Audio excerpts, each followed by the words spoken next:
So if you are studying GCSE English, there is a very high chance that you are doing the play An Inspector Calls by J.B. Priestley. So this play is by far the most popular choice among schools, and this is regardless of the exam board, whether it's AQA, OCR, Edexcel, or Educast, it doesn't matter. The vast majority of schools choose this for the modern text section of the exam. So that's 1 out of the 4 literature texts that you will study. About 80% of schools choose An Inspector Calls by J.B. Priestley, first performed in 1945.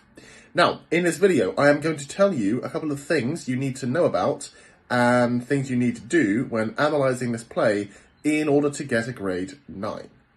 So, first of all, we need to understand what it is that examiners actually look for in a grade 9 literature essay. And really, they are looking for 2 fundamental things, and everything else is icing on that cake. Now, the first thing is that your analysis is perceptive, which means that it's not simple and obvious analysis that everyone would think of, but you may come up with ideas that not every student would have. The second thing that they look for is that your analysis is conceptualized. Write that word down. Conceptualized. C-O-N-C-E-P-T-U-A-L-I-S-E-D. Now, a concept is an idea. Conceptualize means using and built on ideas. For example, you don't just say that a character is portrayed a certain way. You say that a character is portrayed a certain way in order to express the author's view about a certain topic, because then you're connecting with an idea.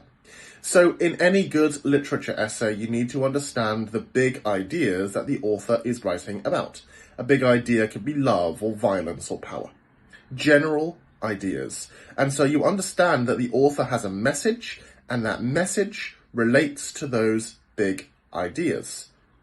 That the author has an opinion, in other words, about that topic, love or power or whatever it is. And you say what their opinion is, and you back it up with evidence from the text. That's what makes a good literature essay in any book.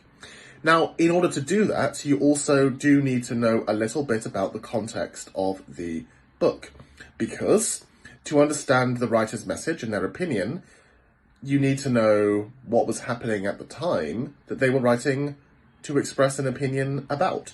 Because in general, writers don't just have views on love or power or whatever in a general and abstract way. They have views on those topics that relate to what other people thought of those topics, or how society viewed those topics, or what was going on in relation to those topics at the time.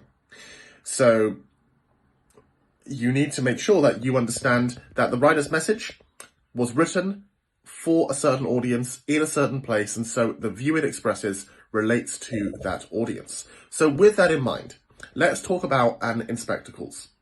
An Inspector Calls is a play published in 1945 by J.B. Priestley, but it was set in 1912. Now, between 1912 and 1945, quite a lot changed in British society. The biggest change was that in 1912, there was almost nothing of what we now call a welfare state. Write that term down, it's very important context. A welfare state. Welfare means being happy or well off. We talk about your welfare meaning your happiness or something like it. And the state is the government.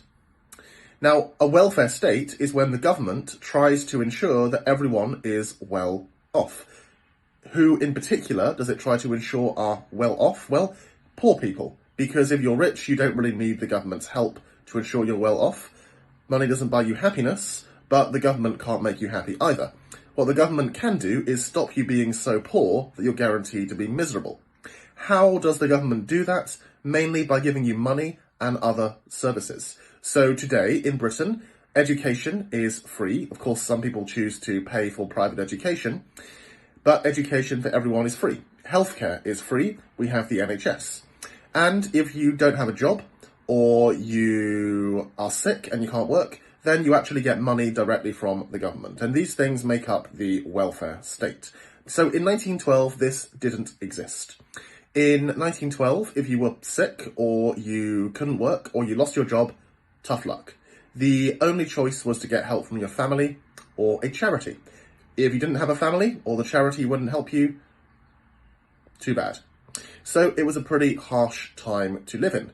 Now, how does the government get the money to pay for a welfare state? Well, the government can't just create money from nothing. It has to take that money from other people, which is called taxes. So if you are rich and there is no welfare state, that means you don't have to pay many taxes. The government can leave you alone. But if there is a welfare state, then the government is going to take some of your money and give it to poorer people. So this may mean that some wealthy people or business owners don't really like this idea of the welfare state. And that was very much the attitude in 1912.